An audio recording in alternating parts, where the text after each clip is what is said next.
Welcome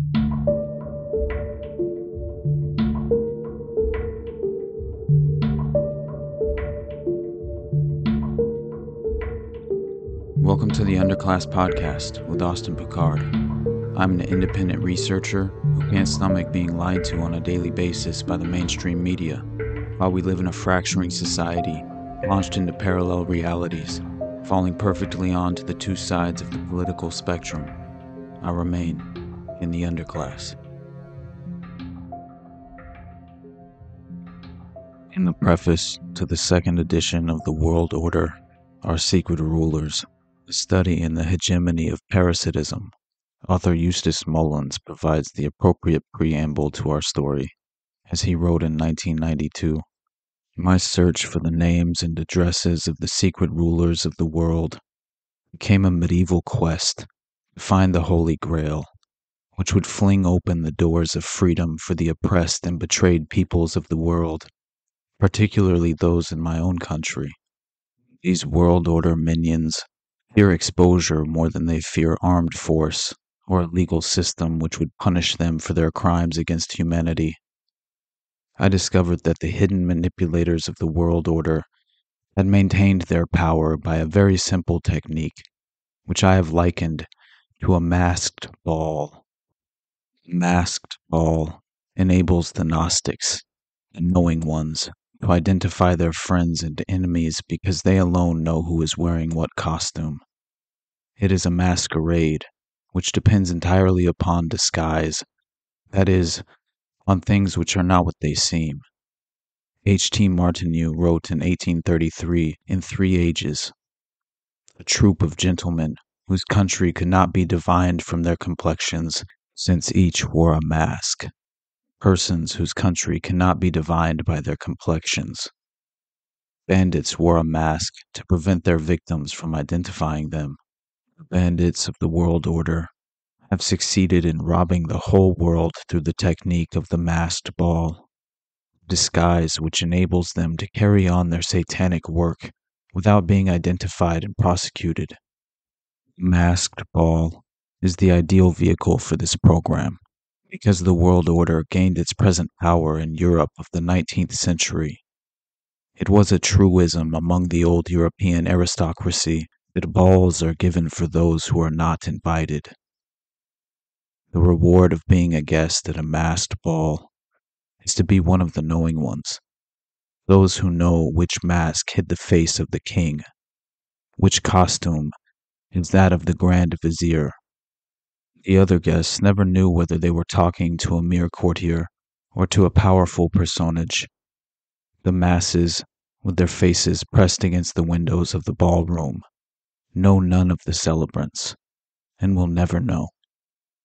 This is the technique of the world order, to be masked in mystery, with its hierarchy protected by their anonymity and their masks, so that those who revolt will strike out against the wrong targets, insignificant officials who are expendable. The world order record is one of horror, as the ghosts of the massacred billions cry out for retribution. Its true nature is described by that master of the macabre, Edgar Allan Poe, in The Mask of the Red Death. While the pestilence raged most furiously abroad, Prince Prospero entertained his 1,000 friends at a masked ball of the most unusual magnificence, and now was acknowledged the presence of the Red Death. He had come like a thief in the night, and one by one dropped the revelers in the blood-bedewed halls of their revel, and died each in the despairing posture of his fall. And darkness and decay and the Red Death held illimitable dominion over all. What a Poe depicts is what is actually happening to the present world under the ministrations and conspiracies of the world order. Increasing pollution, disease, and famine, ending in worldwide desolation. What is the alternative? We can survive by ripping the mask off of the face of the Red Death, and by sending him back to that hell from which he came. God made the earth for the living, and we are overdue in our attack on the Brotherhood of Death. We must not be unveiled into more contrived wars for the profit of the world order, nor can we afford to continue to be misled by their control over the media, the educational process, and our governmental institutions. Come, sit. Do you play? No. The whole world is in chess. Any move can be the death of you. Do anything except remain where you started, and you cannot be sure of your end. Were you sure of your end once? I was. What was it? To be buried 100 yards from where I was born. And now? Now I sit in Jerusalem and look upon a king.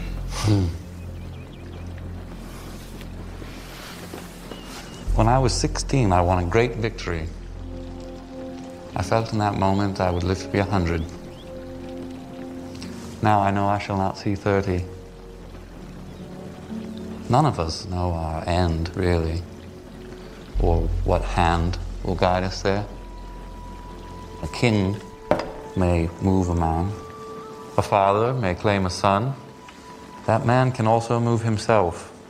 And only then does that man truly begin his own game. Remember that howsoever you are played, or by whom, your soul is in your keeping alone. Even though those who presume to play you be kings or men of power, when you stand before God, you cannot say, "But I was told by others to do thus," or that virtue was not convenient at the time. This will not suffice. Remember that. I will. This week, we attempt to remove this well-secured mask, designed to disguise the true intentions of our secret rulers. As the curtain rises, we begin to witness the hidden manipulators of the world order, maintaining their power through the duplicitous art of deception, wielding Machiavellian techniques of contrived ambiguity. It's time to distinguish between these power brokers and puppet masters orchestrating this spectacle of political theater, and their willing puppets emphatically facilitating a covert policy of demoralization intended to engineer compliance and manufacture consent through the unethical process of deliberate coercion, a clandestine manipulation of reality itself, grand illusion, conducted behind the curtain, inherently distracting the general public from effectively understanding the true nature of power. Our story begins with the author and investigative journalist Charles Savoy, who once introduced an organization most commonly referred to as the Pilgrims Society, representing a rhetorical question: what would happen if there was a secret society called the Pilgrims, that planned and caused both world wars, blamed it on Germany, and used America to fight for the British Empire? It caused the Great Depression by destroying the silver money of the entire Far East, after which United States exporters had to lay off millions of workers, building up Russia and China as enemies, while planning to bring the world population down below 500 million crown serfs by means of a Third World War. What would happen if exceptionally strong documentation was presented on these matters? Savoy explains that the Pilgrim Society has operated at the absolute highest levels of international banking, government, diplomacy, industry, higher education, yet has maintained an astonishingly low profile. It is as if there was a 50,000-foot high peak in the Australian outback, which geographers have declined to report and mapmakers have declined to plot. The Pilgrim Society drew into itself representatives of many wealthy dynastic families and those who exploited the Chinese opium trade, in which 40 million opium addicts transferred giant amounts of silver back to the British. The famed robber barons of the 1800s, the Vanderbilts, Astors, Harrimans, all involved in railroads and banking, along with the Rockefellers, oil, land, and banking, DuPonts, Berwins, Roosevelts, opium, public utilities, land, banking, and other interests, dukes with the Tobacco Trust, Schiff's international banking, Spires, and many others, plus owners of old colonial land grant fortunes created by the British monarchy generations earlier. Livingstons, Van Rensselaers, Rhinelanders, Schermerhorns, Beekmans, Bayards, and others came together with their British counterparts to form the secret society gradually absorbing the wealth of the world. Cecil Rhodes was an English mining magnate and politician in southern Africa who served as Prime Minister of the Cape Colony from 1890 to 1896. He and his British South Africa Company founded the southern African territory of Rhodesia, now Zimbabwe and Zambia, which the company named after him in 1895. The British Empire had long since adopted a policy of colonization, and Cecil Rhodes' combination of wealth and astute political instincts, also called the imperial factor, as he often collaborated with the British government. Rhodes bemoaned that there was little land left to conquer, and said, "To think of these stars that you see overhead at night, these vast worlds which we can never reach. I would annex the planets if I could. I often think of that. It makes me sad to see them so clear and yet so far." He entered the diamond trade at Kimberley in 1871 when he was 18, and with funding from Rothschild and Company, began to systematically buy out and consolidate diamond mines. Over the next 2 decades, he gained a near-complete monopoly of the world diamond market. His diamond company, De Beers, formed in 1888, retains its prominence into the 21st century. According to author Anthony Thomas in his 1997 book, Rhodes' Race for Africa. While attending Oriel College, Rhodes became a Freemason in the Apollo University Lodge. Although initially he did not approve of the organization, he continued to be a South African Freemason until his death in 1902. The shortcomings of the Freemasons, in his opinion, later caused him to envisage his own secret society. In his second will, written in 1877, before he had accumulated his wealth, Rhodes wanted to create a secret society that would bring the whole world under British rule. Rhodes envisioned a secret society to extend British rule worldwide, including China, Japan, all of Africa and South America, and indeed, the United States as well. According to Rhodes himself, why should we not form a secret society with but one object, furtherance of the British Empire and the bringing of the whole uncivilized world under British rule, for the recovery of the United States, for making the Anglo-Saxon race but one empire? What a dream! But yet it is probable, it is possible, to and for the establishment, promotion, and development of a secret society, the true aim and object whereof shall be for the extension of British rule throughout the world, the perfecting of a system of immigration from the United Kingdom, and of colonization by British subjects of all lands where the means of livelihood are attainable by energy, labor, and enterprise, and especially the occupation by British settlers of the entire continent of Africa, the Holy Land, the valley of the Euphrates, the islands of Cyprus and Candia, the whole of South America, the islands of the Pacific, not heretofore possessed by Great Britain, the whole of the Malay Archipelago, the seaboard of China and Japan, the ultimate recovery of the United States of America as an integral part of the British Empire, the inauguration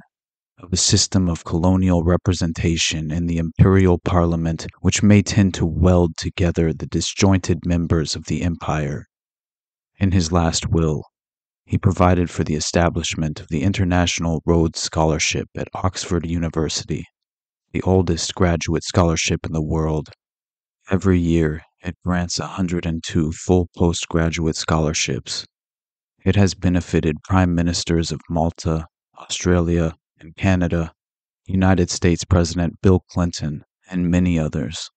According to the official narrative, The Pilgrim Society was founded on July 16, 1902 by Sir Harry Britton. It is considered to be a British-American society established, in the words of American diplomat Joseph Choate, to promote goodwill, good fellowship, and everlasting peace between the United States and Great Britain. Over the years, it has boasted an elite membership of politicians, diplomats, businessmen, and writers who have included the likes of Henry Kissinger, Margaret Thatcher, Caspar Weinberger, Douglas Fairbanks Jr., Henry Luce, Lord Carrington, Alexander Haig, Paul Volcker, Thomas Keane, George Shultz, and Walter Cronkite, among many others. Members of the immediate royal family, United States Secretaries of State, and United States ambassadors to the Court of St. James are customarily admitted ex officio to membership in the society. The society is notable for holding dinners to welcome into office each successive U.S. ambassador to the United Kingdom. The patron of the society is King Charles III. King Charles' father, Prince Philip, the Duke of Edinburgh, also happened to be the nephew of the sadistic sexual deviant Lord Mountbatten of the Anglo-Irish viceroy, who preyed on young boys to fulfill his bizarre sexual fantasies.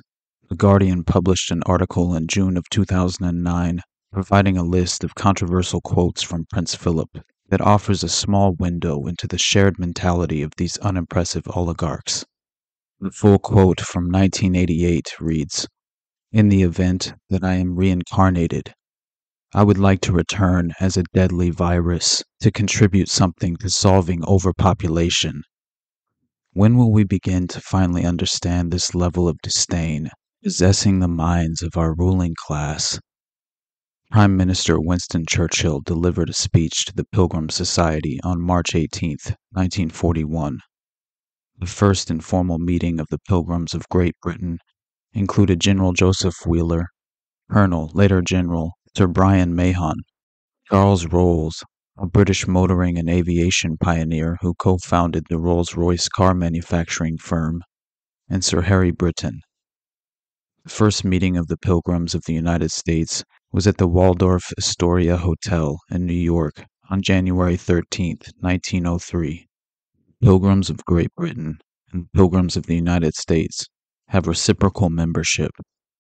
Now, before we continue our investigation into this particular fraternal organization of powerful influence, we are forced to challenge the orthodox narratives regarding American independence and the Great Rapprochement, ultimately leading us to question and reinterpret this fable of recorded history.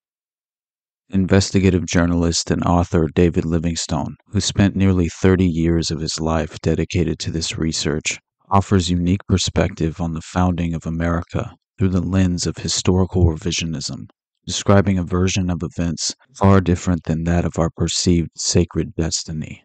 He begins by explaining that popular history in the United States repeats the notion that many of the British colonies in North America were settled in the 17th century by Englishmen fleeing religious persecution at home.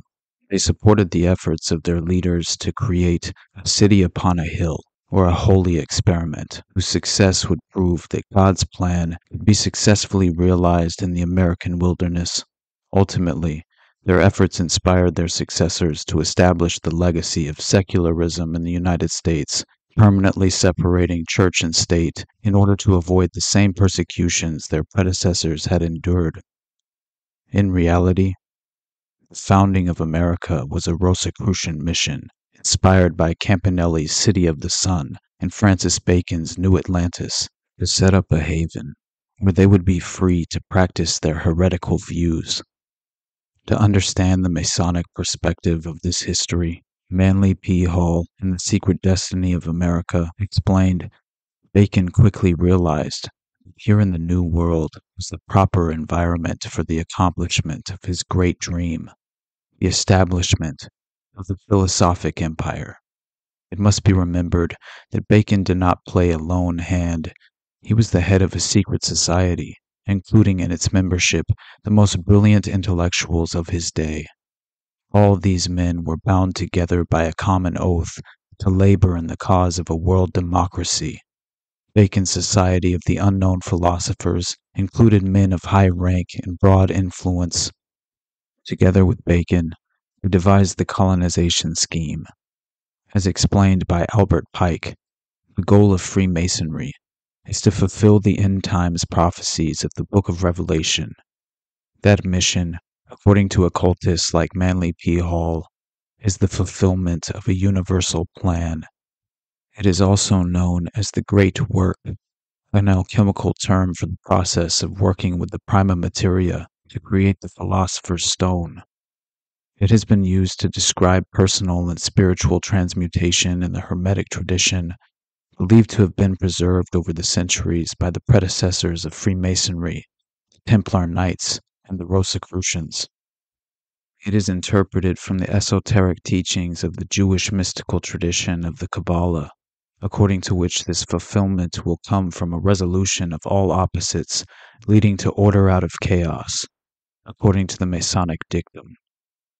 Pike wrote in his tome, Morals and Dogma, so that the great work is more than a chemical operation, it is a real creation of the human word, initiated into the power of the Word of God.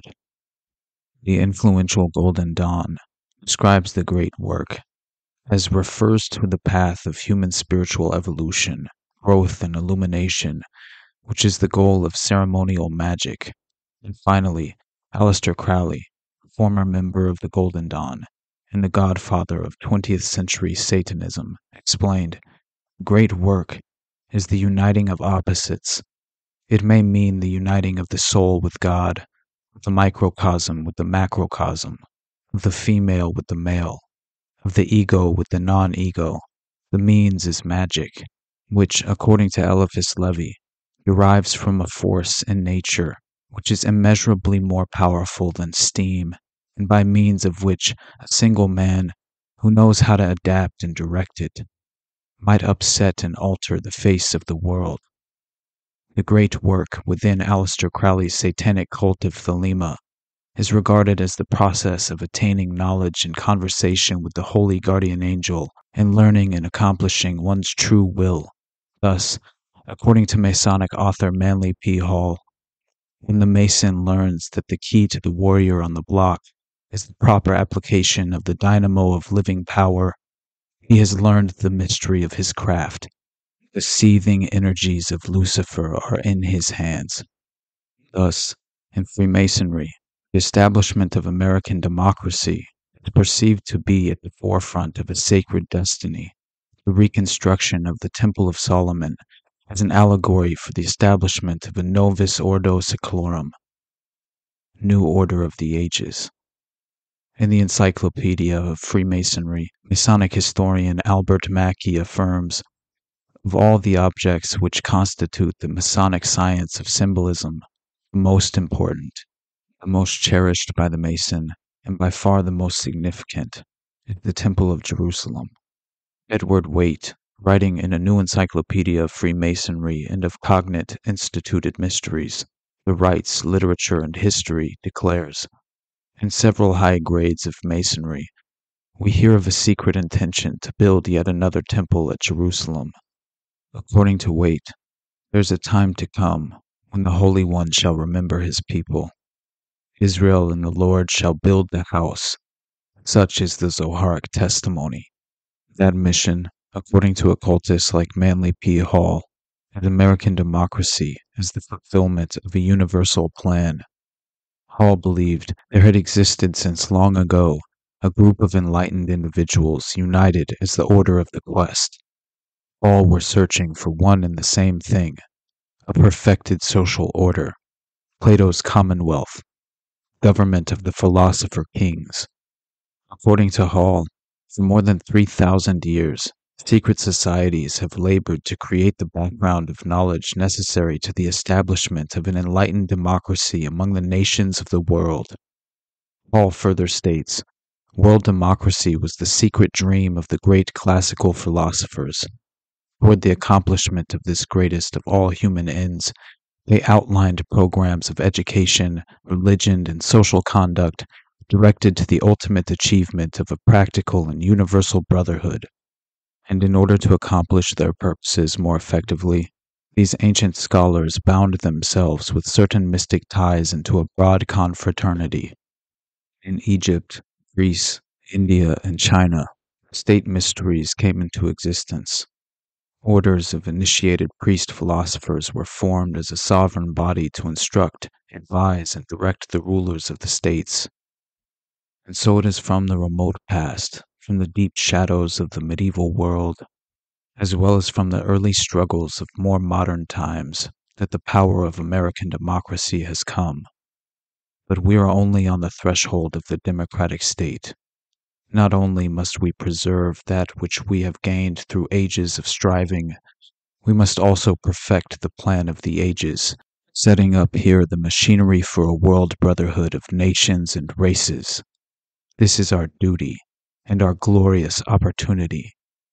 As expressed by Hall in The Secret Destiny of America, it is the United States, supposedly known to the ancients as Atlantis, which was chosen for this sacred purpose. The Scottish Rite Journal called Hall Masonry's greatest philosopher. Hall was a 33rd degree Mason and the founder of the Philosophical Research Society. In 1928, at only 27, he published The Secret Teachings of All Ages, a massive compendium of the mystical and esoteric philosophies of antiquity.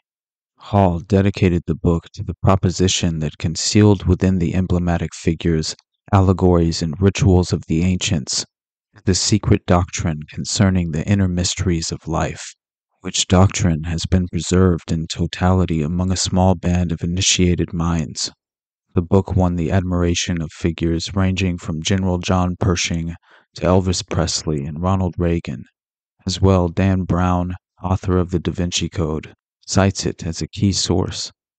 Hall's The Secret Destiny of America was based on a speech he gave in 1942 to a sold-out audience at Carnegie Hall.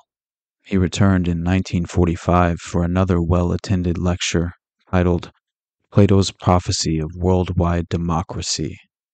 Livingstone continues on to describe what amounts to the clandestine process of ideological subversion, while subsequently implicating a notable member of the Pilgrim Society named Jacob Schiff as being directly involved in the activities of Kuhnloeb and Company, Crowley's network of occultist spies, and the Round Table, centered around advancing the cause of Zionism, while also simultaneously pursuing the conflicting objectives of fomenting the Bolshevik Revolution in Russia and promoting the cause of global capitalism.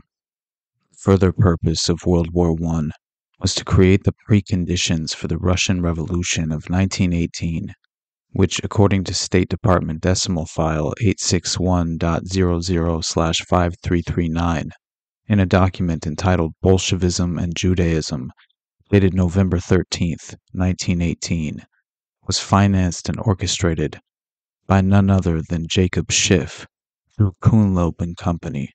With the creation of the Soviet Union, they purported to implement a form of communism as outlined by Karl Marx, eventually elevated as a threat to the Western powers.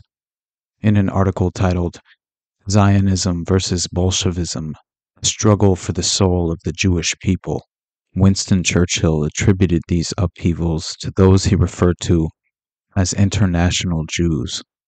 First, Churchill notes, there can be no greater mistake than to attribute to each individual a recognizable share in the qualities which make up the national character.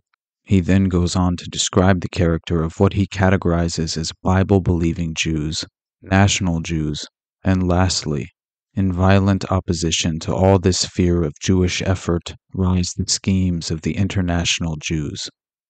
The adherents of this sinister confederacy are mostly men reared up among the unhappy populations of countries where Jews are persecuted on account of their race. Most, if not all of them, have forsaken the faith of their forefathers and divorced from their minds all spiritual hopes of the next world. This movement among the Jews is not new.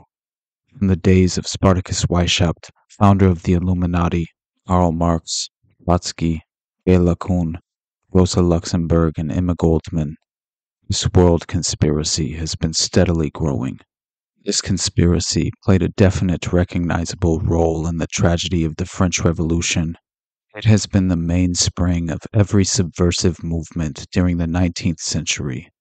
And now, at last, this band of extraordinary personalities from the underworld of the great cities of Europe and America have gripped the Russian people by the hair of their heads and have become practically the undisputed masters of that enormous empire.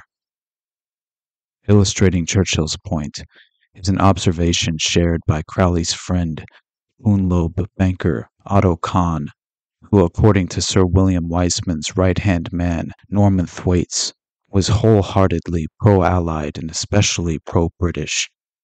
In his book, Geneva versus Peace, 1937, Comte de Saint-Hilaire, who was the French ambassador to London from 1920 to 24, recalled a dinner conversation with Otto Kahn, a friend of Aleister Crowley, and partner of Jacob Schiff and Paul and Felix Warburg and Kuhnloeb and Company, detailed the nature of the dialectical process of pitting two apparent opposites against each other by backing the Russian Revolution while also advancing the cause of global capitalism.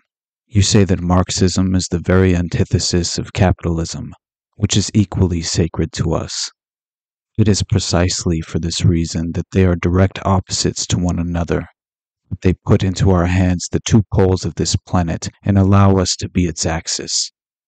These two contraries, like Bolshevism and ourselves, find their identity in the international. These opposites, which are at the antipodes to one another in society and in their doctrines, meet again in the identity of their purpose and end, the remaking of the world from above by the control of riches, and from below by revolution.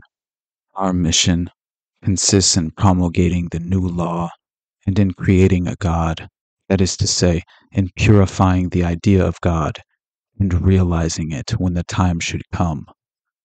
We shall purify the idea by identifying it with the nation of Israel, which has become its own Messiah. The advent of it will be facilitated by the final triumph of Israel, which has become its own Messiah. The hidden hand of covert influence unintentionally reveals itself. And as we further deconstruct the myth, it's crucial to understand the concept of the Great Rapprochement. The Great Rapprochement is considered to be the convergence of diplomatic, political, military, and economic objectives of the United States and the British Empire from 1895 to 1915, 2 decades before American entry into World War I. The convergence was noted by statesmen and scholars of the time. The term Great Rapprochement may have been coined by American historian Bradford Perkins in his 1968 study of the period, The Great Rapprochement, England and the United States, 1895 to 1914. Perkins attributes the convergence to growing imperial ambitions in the United States, British withdrawal from the Western Hemisphere to focus on preservation of its African colonies and naval threat from the German Empire, and rapid industrialization and integration into the emerging global financial system by the United States. Throughout the course of my research into this subject, I stumbled upon a book considered to be the first detailed scholarly examination, providing a series of original case studies and unique insights into the activities of the Pilgrim Society. Pilgrim Society and Public Diplomacy, 1895 to 1945. Edinburgh Studies in Anglo-American Relations, written by Stephen Bowman. The introduction to this book alone provides us with the perfect starting point to better understand the apparent goals and alleged motivations leading to the formation of such an influential organization.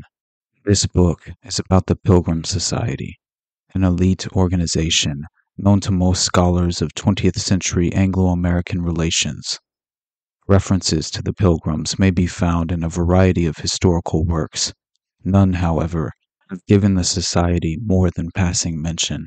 The present monograph, therefore, is the first detailed scholarly examination of this important transatlantic association and demonstrates the ways in which the Pilgrim Society has played a noteworthy role in both the history of Anglo-American relations and the history of public diplomacy. Pilgrim Society was founded in 1902 as an elite dining club with the aim of improving cultural, diplomatic, and political relations between the United Kingdom and the United States of America. The society had been formed during the period of Bradford Perkins' so-called Great Rapprochement between Britain and the U.S., and was part of the Anglo-Saxon impulse that helped bring the countries closer together at the turn of the 19th and 20th centuries. Pilgrim Society still exists today and has branches in the city of London and New York. It was founded principally as an exclusive dining club for British and American elites, in particular for those men it regarded as prominent in public or social life, science, art, or literature. In both cities, it was entwined with the other brandy-fueled upper-class clubs and societies that met amidst the cigar smoke of fashionable venues like Delmonico's, the Waldorf Astoria, and Claridge's. The Pilgrims was originally supported by the likes of the famous British Field Marshal, Lord Frederick Roberts, and the academic Liberal politician and British ambassador to the U.S. from 1907 until 1913, James Bryce. Other notable British members included Lord Charles Beresford and the author Arthur Conan Doyle. Important members of the New York branch in its early years included Joseph Choate, who was the U.S. ambassador to Britain between 1899 and 1905, bankers Jacob Schiff and J.P. Morgan, the industrialist Andrew Carnegie, Adolph Ochs, owner of the New York Times. In more recent years, prominent figures associated with the society have included top British civil servants Gus O'Donnell and the former editor of the Times, Simon Jenkins. Other well-known guests have included people like the former British Secretary of State for Defense and Secretary General of NATO, George Robertson, and the historian, David Cannadine, while recent leading members have included Robert Worcester, founder of Maury, and Henry Luce III, one-time publisher of Time and Fortune. Queen Elizabeth II described the Pilgrims as a special organization, and in a letter to the Society in 2002, said that it had made a unique contribution to Anglo-American relations over the years. Indeed, she recalled that her first public engagement following her marriage to Prince Philip was a Pilgrims event for Eleanor Roosevelt in 1948. The famous names listed above make it clear that the Pilgrim Society has occupied a privileged place in the Anglo-American relationship. It has operated with varying degrees of complicity with officialdom and has excluded people on the basis of wealth, status, and at points in its history, gender and skin color. As such, the society exists in what Frank Castigliola has called the nexus between public and private. Castigliola's referent was the importance of the personal relationships between Winston Churchill, Joseph Stalin, and Franklin D. Roosevelt to the Second World War's Grand Alliance. But this study of the Pilgrim Society similarly helps us see the messy way that history really happens. Proceeding from the central research aim of providing the first scholarly examination of the Pilgrims and establishing its precise role in Anglo-American relations in the first half of the 20th century, there are three broad objectives. First, explore how the Pilgrim status as an association helps explain its formation and activities. This will be done by tracing the society's elite networks and by examining its inner workings and membership. Secondly, by scrutinizing the overlap between official diplomacy and the Pilgrims' unofficial activities, considering the extent to which the Pilgrims' activities can be regarded as a nascent form of public diplomacy. Thirdly, the examination of the motives and values that underpinned the Society's activities. These values were initially colored by notions of Anglo-Saxonism and English-speaking freedoms, which focused on Anglo-American ideas of liberal democracy, civilizing imperialism, and the rule of law. In addition, this study explores the key figures within the Society and looks at the connections its wider membership had to other political, business, journalistic, and state elites.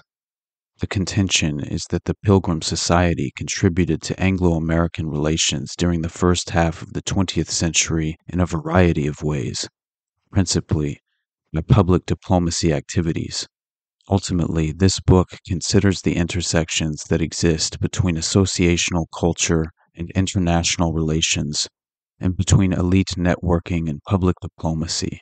This approach offers new ways of looking at the history of the Anglo-American relationship, an area of scholarly and popular interest that has generated a large literature, not least because of its implications for understanding the much-discussed special relationship that developed between the two countries after the Second World War. This book covers the period up to the advent of that special relationship. It takes as its starting point a time when Anglo-American relations were only beginning to improve following the resolution of a number of 19th century sources of friction.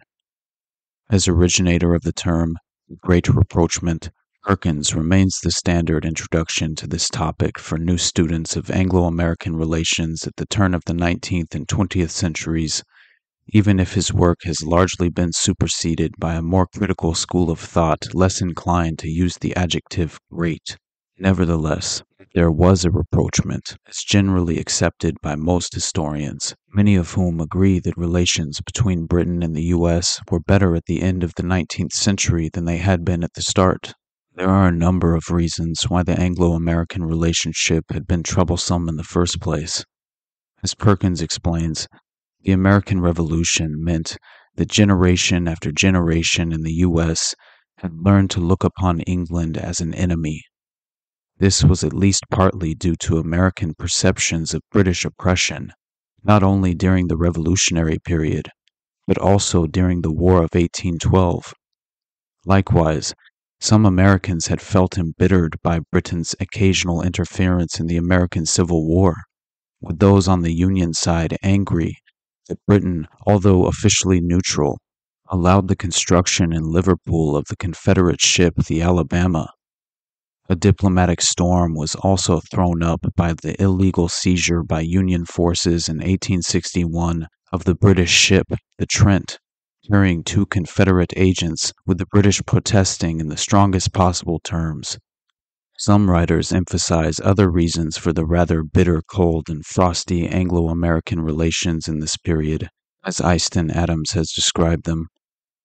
Kathleen Burke, whose focus is often on the economic factors of international diplomacy, notes that Britain's insistence on the use of gold as the measure of currency angered a variety of people in the U.S., including the silver miners of the West and others who relied on the higher inflation characteristic of silver-based currencies.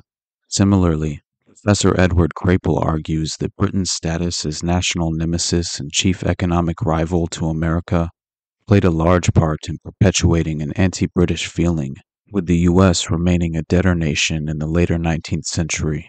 This did not change until the First World War, over the course of which Britain became dependent on U.S. credit. The issue of Britain's war debt to the U.S. became a feature of Anglo-American relations into the 1920s. As this study shows, the perception of cultural affinity between the Anglo-American foreign policy-making elite is important to understanding the activities and approaches of the Pilgrim Society. With this in mind, the book interprets the Pilgrims' efforts to encourage Anglo-American friendship as a form of nascent public diplomacy and argues that the society was a precursor to later, more official public and cultural diplomacy organizations. It also calls upon themes of associational culture and traces the connections between the Pilgrims and other elite urban clubs. Society acted as an elite state-private network which facilitated contact between influential individuals. Bowman then goes on to consider the Society's cultural diplomacy activities in support of British, Canadian, U.S. rapprochement in the early 1900s. Some of its activities during and immediately after the First World War, the use of the Society in the 1920s as a venue for important policy announcements by U.S. statesmen in London, and finally, its contribution to Anglo-American relations in 1941, the final year of U.S. neutrality during the Second World War. Dutch-born author and investigative journalist Joel van der Rijsten is among the first to have performed a complete analysis of the Pilgrim Society, describing the existence of an Anglo-American establishment, including an Eastern establishment that has existed for well over a century. A truly amazing amount of influence has historically been concentrated within the Pilgrims, and the banks and multinationals countless leading members represented have sponsored domestic and foreign fascism in the run-up to World War II. Most people have at least vaguely heard of the term Eastern Establishment. This is a reference to a group of people in the northeast of the United States which to many appears to wield a disproportionate amount of influence over the nation's politics. This influence, which goes back even further than the days of John D. Rockefeller Sr. and J.P. Morgan Sr., has been illustrated by the fact that a great number of individuals working in the senior positions of government have come from a select number of universities, banks, insurance companies, law firms, think tanks, and foundations, only to return to this network after their public term came to an end. Often these individuals served as political appointees or independent advisors to a number of presidents, with protégés at universities and think tanks continually showing up in later administrations. Together with a number of other peculiarities, think of controversial policies, suspected cover-ups, ignored conflicts of interest, lack of media attention, etc. Some people have become suspicious of what at times appears to be a kind of permanent establishment controlling the machinations of government, no matter who the public is allowed to vote for. In a 1962 newspaper column, former First Lady of the United States and the wife of President Theodore Roosevelt voiced these suspicions in the following manner. There is an establishment in the United States. The word establishment is a general term for the power elite in international finance and business, professions largely from the Northeast, who wield most of the power regardless of who is in the White House. Most people are unaware of the existence of this legitimate mafia, yet the power of the establishment makes itself felt from the professor who seeks a foundation grant to the candidate for a cabinet post or State Department job. It affects the nation's policies in almost every area. For example, the Council on Foreign Relations in New York City, subsidized by Rockefeller interests since 1927, boasts some membership of at least 90% establishment figures. Van der Rijsten subsequently describes the characteristics of the traditional Eastern establishment. It is a social elite, centered around a number of universities, a group of banks, insurance companies, and law firms, and a group of influential privately funded foundations and think tanks. It is centered in and around New York, even though at any moment a large portion of this group is active within the government and non-government institutions in Washington. There is a close relationship with the British aristocracy and the British royal family, via diplomatic officials, individual contacts, and private clubs. The dominant religion is Protestant, in particular the Episcopal, Anglican, and Presbyterian churches, which overall have no problem with Darwinism. British branches of Freemasonry and Templar orders are still quite popular. This is the group behind the globalization process, and members are generally great supporters of the United Nations and the Sustainable Development Movement. At the turn of the 20th century, a number of influential persons were interested in bringing the establishments of the United States and Great Britain closer together. The St. George's Society in New York, the American Society in London, and the growing network of Anglo-American League branches in England, founded by a good number of later Pilgrim Society members, were seen as inadequate, so the idea rose to form a new, elitist society, with branches in both London and New York.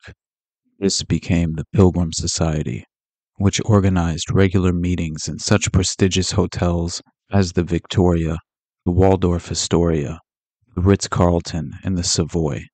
The official Pilgrims logo, Hic et ubique, means here and everywhere, apparently a reference to the idea that the United States and Great Britain should stand together, side by side, everywhere.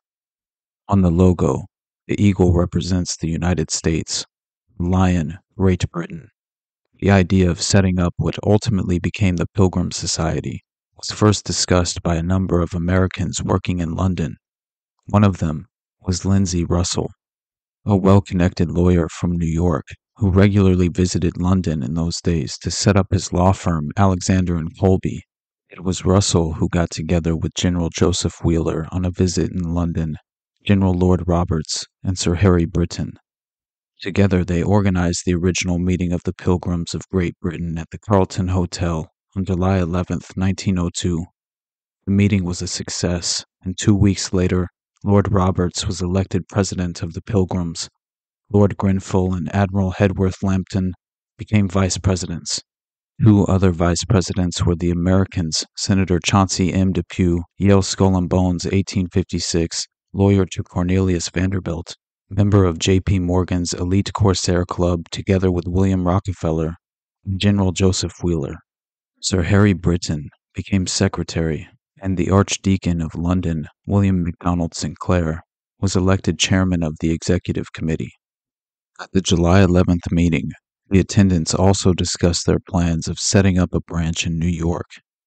Lindsay Russell and Chauncey Depew went back to the United States and approached such men as Bishop of New York, Henry Codman Potter, J.P. Morgan Sr., and Morgan family friend and former U.S. President Grover Cleveland.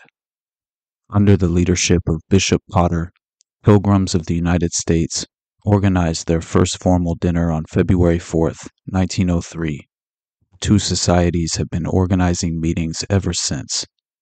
Over the years, more and more influential persons joined the Pilgrim Society, including virtually all the well-known bankers, robber barons, and their associates. Going through the membership lists of the Pilgrims of the United States, one will find some of the following families: Astor, Aldrich, Belmont, Baker, Carnegie, Dodge, Drexel, DuPont, Harriman, Mellon, Morgan, Peabody, Rockefeller, Schiff, Vanderbilt, Whitney, and Windsor, among many others. Within the ranks of the British Pilgrims, one comes across a great many barons, viscounts, earls, marquises, and dukes. Members of the British royal family have been patrons of the Pilgrim Society since its inception and regularly attend meetings. Here are also well-known banking families as Baring, Hambro, Harcourt, Keswick, Rothschild, Kleinwort, Loeb, and Warburg can be found, just as the heads of Barclays and the British managers of U.S. banks as Chase Manhattan and J.P. Morgan, banks that later merged into J.P. Morgan Chase. At the moment of this writing, the membership list compiled by the Institute for the Study of Globalization and Covert Politics contains 1,496 names, the vast majority of them from the United States. A rough estimate, about 82%, or 1,227. Analyzing the biographies of these members doesn't just show that the Pilgrims are part of the WASP elite. They are the WASP elite. The following banks, law firms, and insurance companies have been headed by Pilgrim Society members, usually for generations.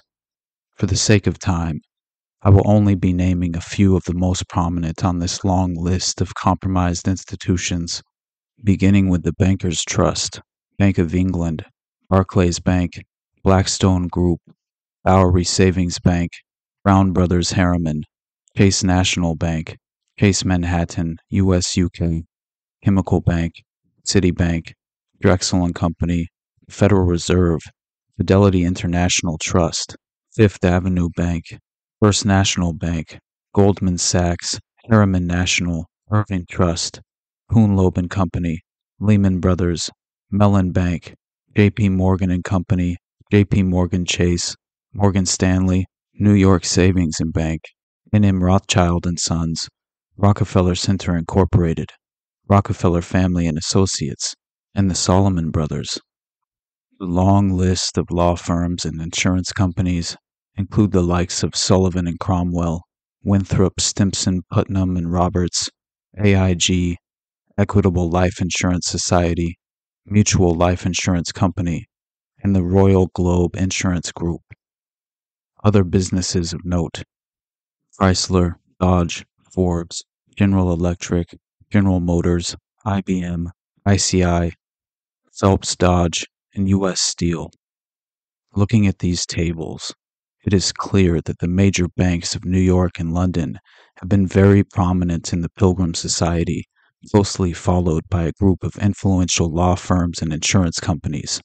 A number of corporations have also maintained a considerable presence in the Pilgrims, comparable to some of the law firms and smaller banks.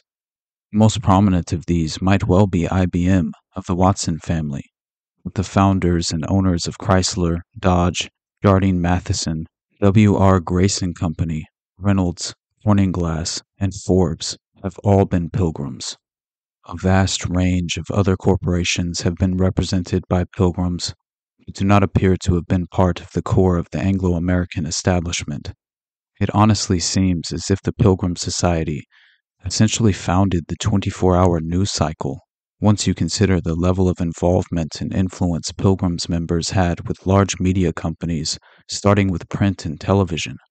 The New York Times and Time magazine have been the news publications most intimately tied to the Pilgrims of the United States over the years. Since 1896, the New York Times has been owned by the Ox-Sulzberger family, members of which have been generational members of the Pilgrims since the very beginning. Orville E. Dreyfus, who married a daughter of Arthur Sulzberger and rose to president of the New York Times in 1957 and publisher in 1961, was another member of the Pilgrims. A number of outside Pilgrims held senior positions in the New York Times too over the years.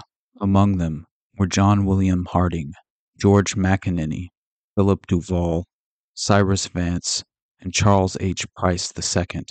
Time magazine was founded in 1923 by Henry Luce, whose name featured on Pilgrim Society membership lists in the late 1940s and early 1950s.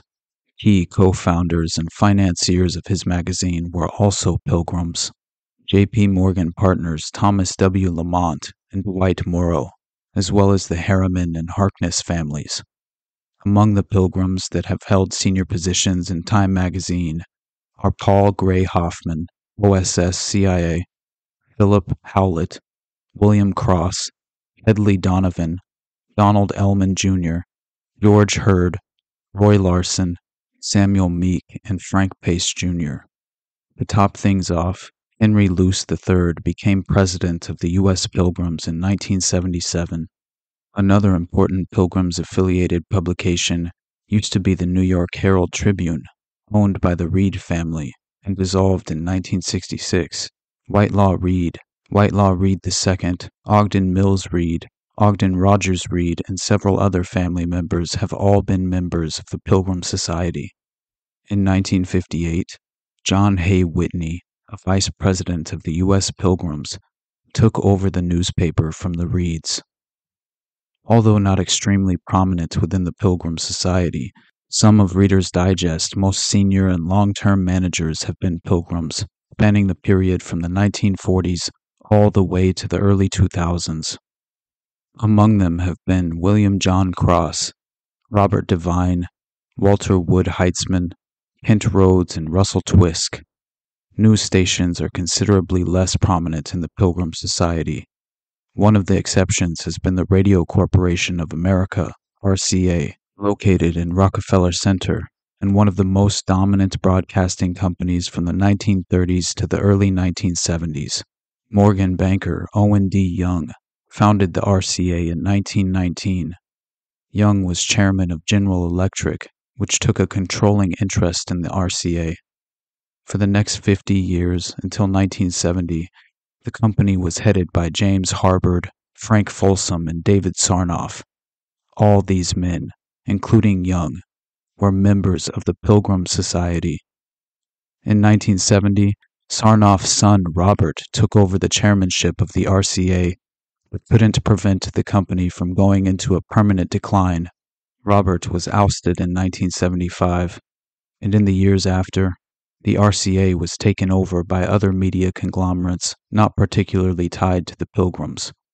RCA, in cooperation with General Electric and Westinghouse, formed NBC in 1926, which became its main broadcasting arm. By the late 1930s, NBC had become so dominant on the airwaves that the FCC forced it to split into two companies, one becoming the significantly less influential ABC. At this moment, it appears that successive heads of NBC and ABC weren't invited to the Pilgrims anymore. In 1985, a minor bit of controversy arose, however, about ABC when Cap Cities bought it. Cap Cities was controlled by a group of Pilgrim Society members, as Lowell Thomas, Thomas Dewey, and Alger Chapman, who were decades-long partners of CIA Director William Casey, and very close to former CIA Director Allen Dulles as well, another Pilgrim. As for NBC, the Pilgrims of RCA obviously continued to exert their influence over NBC for many years. Influence has also always been maintained through stock ownership and executive and advisory boards. One relevant person in this respect is John Brademus, director of RCA NBC. Brademus is a perfect example of a WASP elitist, a member of both the American and British Pilgrims, a Rhodes Scholar, a trustee of the Rockefeller Foundation, an advisory board member of the David Rockefeller Fellowship, director of the Aspen Institute, a governor of the American Ditchley Foundation, a member of the CFR, and a member of the Trilateral Commission. Brademus also served on a number of Carnegie Commissions. In 1986, NBC was bought by General Electric, another company dominated by Pilgrims. More than a dozen Pilgrims, both executives and ordinary members, are known to have been directors, presidents, CEOs, and chairmen of General Electric on both sides of the Atlantic throughout the 20th century. Names include Lord Carrington, Harry Morgan, a son of J.P. Morgan, Jr., 1st Baron McGowan, Sir Ronald Grierson, Owen D. Young, Philip Reed, Edward Stettinius, Jr., Raymond Seltz, Clarence Woolley, Walter Wriston, and more. The other exception of a broadcasting company that has been represented in the Pilgrim Society is CBS. Over the years, several Pilgrims have been directors of this New York-based company, among them Henry Kissinger and Marietta Peabody Tree, Vice Chair Pilgrims, great-granddaughter of George E. Peabody, and the famous Morgan partner. William S. Paley, the founder and continuous owner of CBS until his death in 1990, was a member of the Pilgrim Society. So was the most trusted man in America, Walter Cronkite, the famous anchorman for CBS Evening News from 1962 to 1982. Charlie Rose, a Pilgrim by 2014, started out as an employee of liberal CIA asset Bill Moyers at PBS in 1974. Eventually becoming a top CBS news anchor and 60 Minutes presenter who interviewed just about every elitist you can imagine, and has even visited Bilderberg. In the 1970s, after a number of scandals in which the CIA was implicated, several reports emerged about a working relationship between the CIA and a number of major media outlets. One source was the 1979 book, Catherine the Great, written by investigative author Deborah Davis, who, for her book, interviewed numerous individuals in Washington over the course of 3 years, right when the House Select Committee on Assassinations was looking into the death of President John F. Kennedy. Davis described the Washington Post's relationship with the CIA and even gave a name to the CIA's effort to establish contacts with the major media, Operation Mockingbird. Unfortunately, virtually no one was able to read the book at the time, because it was immediately forced off the market, only to be republished in 1991. In reference to Paley and Cronkite at CBS, Davis wrote, Paley's own friendship with Allen Dulles is now known to have been one of the most influential and significant in the communications industry. He provided cover for CIA agents, supplied outtakes of news films, permitted the debriefing of reporters, and in many ways, set the standard for cooperation between the CIA and major broadcast companies. The Washington Post men continued to see Paley and Cronkite every Christmas at a dinner given by Allen Dulles at a private club called The Alibi. Membership is limited to men in or close to intelligence and is by invitation only. Like Paley and Cronkite, Allen Dulles, head of the CIA from 1953 to 1961, was a Pilgrim Society member. In fact, he was an executive member until his death in 1969. His brother, John Foster Dulles, was a member until his own death in 1959. An uncle of the brothers, William Dulles, was also a member of the Pilgrim Society. Membership definitely ran in the family, which isn't too unexpected considering the family's lifelong close association with the Rockefellers. In contrast to the Pilgrims, the Alibi Club was part of the Georgetown set in Washington, D.C., an elite, liberal social group with strong anti-communist feelings and close connections to the New York WASP establishment. Members of the Georgetown set included many senior CIA officers: Allen Dulles, Richard Bissell, Richard Helms, James Angleton, Ford Meyer, Frank Wisner, and others. Washington Post owners Philip and Catherine Graham were part of this group, and so was their longtime editor, Benjamin Bradley. CIA employed journalist and Catherine Graham and Henry Kissinger friend Joseph Alsop is another well-known example. Walter Cronkite clearly belongs in the same category. The Dulles brothers seem to provide a tangible thread to the financing of Hitler and the rise of the Third Reich, if we're to believe the allegations made by journalist Drew Pearson in an editorial published in the Anniston Star September 28, 1944. According to the article, even up until 1930, John Foster Dulles, Pilgrims member, continued optimistic about American investments in Germany. John Dulles made the statement in March 1939 that these dynamic peoples, Germans, Italians, and Japanese, determined to mold their states into a form which would permit them to take their destiny into their own hands and to attain that enlarged status which, under a liberal and peaceful form of government, had been denied them. Dulles went on to explain and condone the effort of the dictator nations to enlarge their status, adding that only hysteria entertains the idea that Germany, Italy, or Japan contemplates war upon us.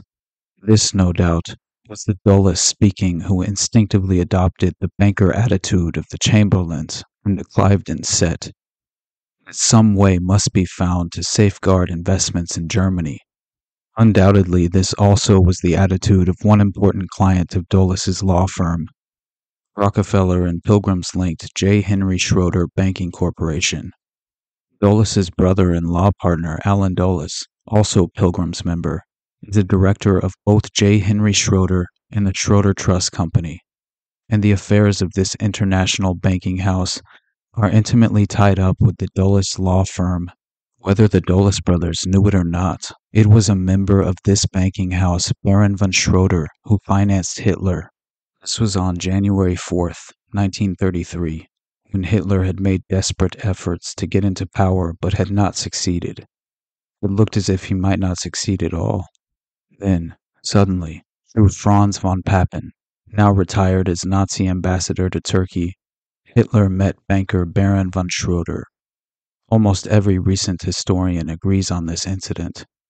As told by Rudolf Olden and Hitler, there was no improvement in the financial situation of the party. Symptoms of decline were multiplying, and party ties were loosening. Goebbels, in his diary, speaks of rats abandoning the sinking ship. Once again, Hitler had got to the suicide stage. Then came salvation. Money suddenly reappeared. It was von Papen who opened it to Hitler again. With the greatest secrecy, Hitler and Papen met at Cologne at the house of Herr von Schroeder, banker who enjoyed the confidence of the steel and coal magnates.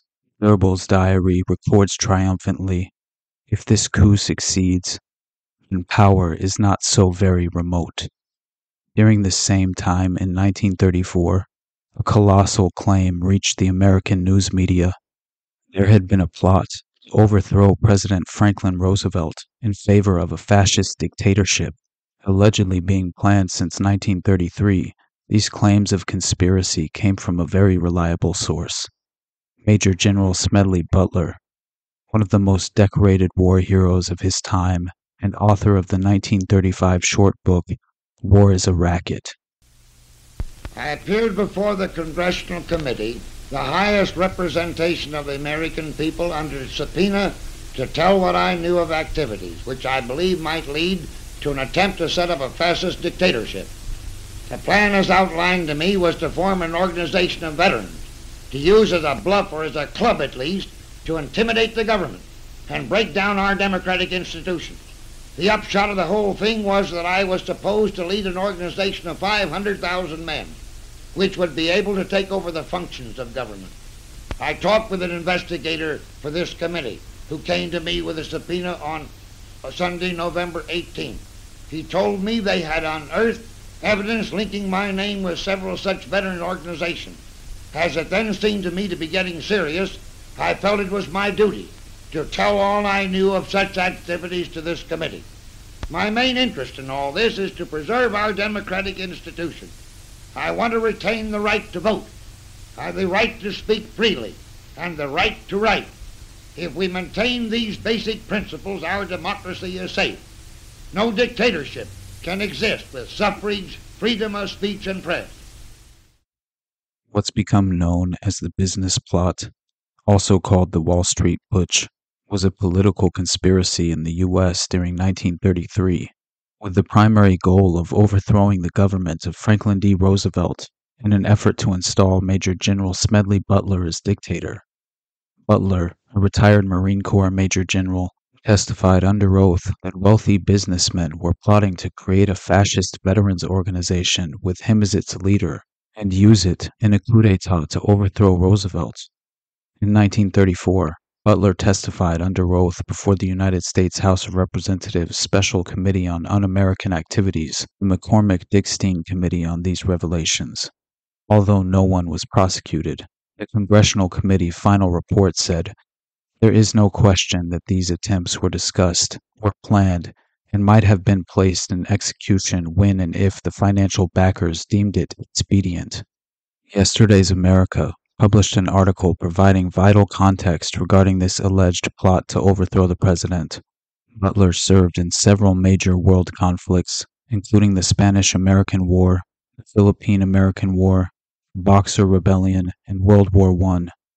During his time in service, Butler became known for his bravery and relentless leadership in battle, and he was rewarded with several distinctions, including multiple medals of honor, an Army Distinguished Service Medal, Marine Corps Brevet Medal, and the Navy Distinguished Service Medal.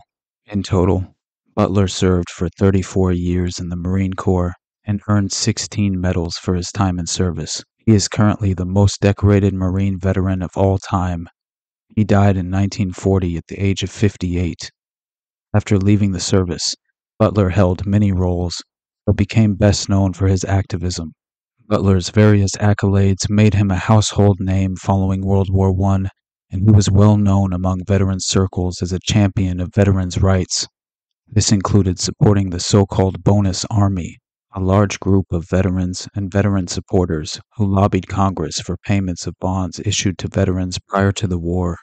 This positive public image and demonstrated ability to rally people under his leadership was perhaps the reason why Butler was approached by Gerald McGuire and Bob Doyle in 1933.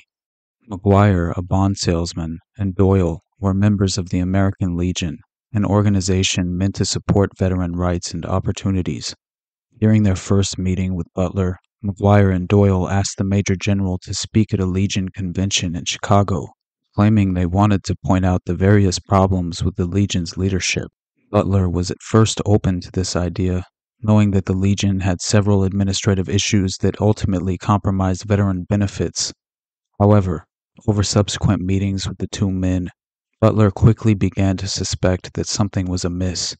During their second meeting, McGuire showed Butler bank statements amounting to over $100,000, which he hoped Butler would use to bring veteran supporters to the convention.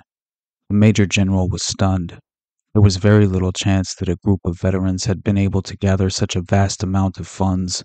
When he asked to meet with McGuire's superior and found himself speaking with Robert Sterling Clark, an heir to the Singer sewing fortune, Butler, True to his patriotic form, flatly refused the offer to deliver the speech at the convention in Chicago. After parting ways with McGuire and Clark, he heard little from the men until McGuire began traveling through Europe on a trip funded by Clark. McGuire began sending postcards to Butler from various European locations, including Italy, Germany, and France. Upon returning to the States, McGuire called another meeting with Butler, where he was much more transparent about his plans, admitting that the money he had gathered came mostly from captains of industry. McGuire told Butler that he had traveled Europe to see how veterans operated within foreign governments. After discounting the governments of Germany and Italy, he described a facet of French government which was run quite well by veterans. Those various observations led McGuire to believe that the only way to save the country from FDR's ill-fated policies was to create a military state run by former servicemen, with Roosevelt serving as figurehead rather than true leader.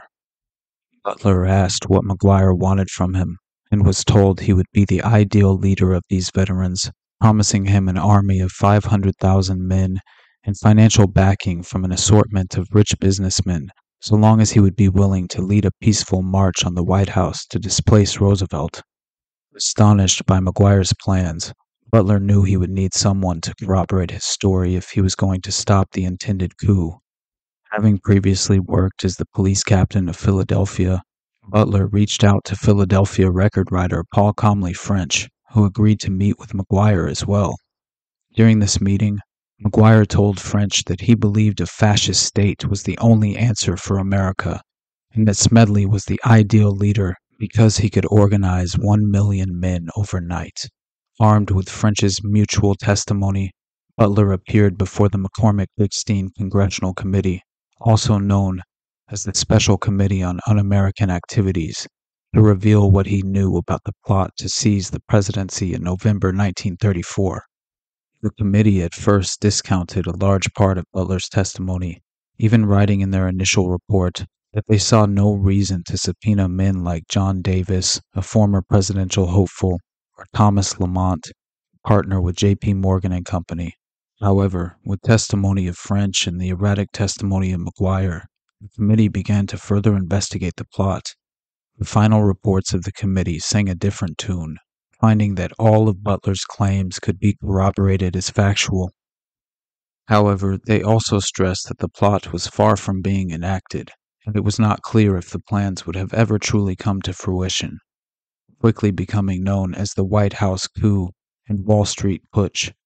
Many major news sources derided Butler's claims, as the committee's final report was not made available publicly. Those implicated, ranging from the DuPont family to Prescott Bush, father of George H.W. Bush and grandfather of future President George W. Bush, all prominent members of the Pilgrim Society, laughed off Butler's claims. Evidence of the validity of Butler's testimony was not released until the 21st century, when the committee's papers were published in the public domain. No one was ever prosecuted in connection to the plot.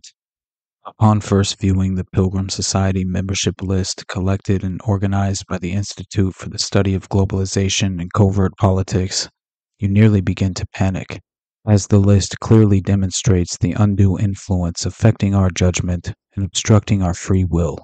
The list ranges from the late 1800s to modern day and includes such notable names as Richard Warner Carlson, father of Tucker Carlson and director of the U.S. government's propaganda machine known as the Voice of America, director of the Georgetown Club, member of the National Press Club, member of the New York chapter of the Pilgrims, among many other exclusive fraternal clubs, foundations, institutions, and organizations.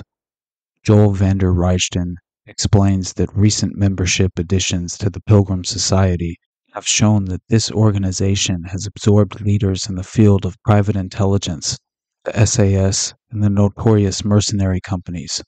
He compiled a comprehensive list of interest groups represented in just 3 private organizations known to the world as the 1001 Nature Trust Club, the Circle, and the Pilgrim Society. As we focus on only the most prominent among this long list of influential groups, There is significant overlap between Pilgrims' leadership and the leadership of the OSS and CIA. Early ties to the Pentagon, State Department, National Security Advisors, elite grooming, CIA corporate coups, and even the founding of the NSA. Not only do the Pilgrims have control of almost all major banks, law firms, and insurance companies of New York and London, but they also seem to have considerable control over the Atlantic Council, Atlantic Institute for International Affairs, the Bank of England, Bilderberg Group, Brookings Institution, Carnegie Foundations, the Church of England, Chatham House Royal Institute of International Affairs, the Council on Foreign Relations, Institute for International Economics, Order of St. John of Jerusalem, United Grand Lodge, Rockefeller Foundations, Society of the Cincinnati, Skull and Bones, and the Trilateral Commission, to name a few. In the end, the secret society of the Pilgrims have acted as an elite, state-private network, obscurely facilitating contact between the most influential and powerful individuals around the world. As we remove this well-secured mask, designed to disguise the true intentions of our secret rulers, the curtain rises, revealing the hidden manipulators of the world order, maintaining their power through the duplicitous art of deception, wielding Machiavellian techniques of contrived ambiguity. It's time to distinguish between these power brokers and puppet masters orchestrating this spectacle of political theater, and their willing puppets, emphatically facilitating a covert policy of demoralization intended to engineer compliance and manufacture consent through the unethical process of deliberate coercion, the clandestine manipulation of reality itself, the grand illusion conducted behind the curtain, inherently distracting the general public from effectively understanding the true nature of power.